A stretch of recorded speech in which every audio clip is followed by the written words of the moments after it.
Mirjana Bobić-Mojsilović diplomirala je na Fakultetu političkih nauka, smer novinarstvo.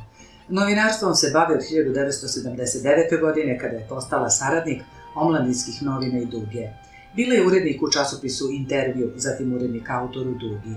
Pisala je za NINF, Mladinu, Danas, Oslobođenje, Nedelju, Politiku, TV reviju, Stav, Demokratiju itd. Radila je više emisije na televiziji.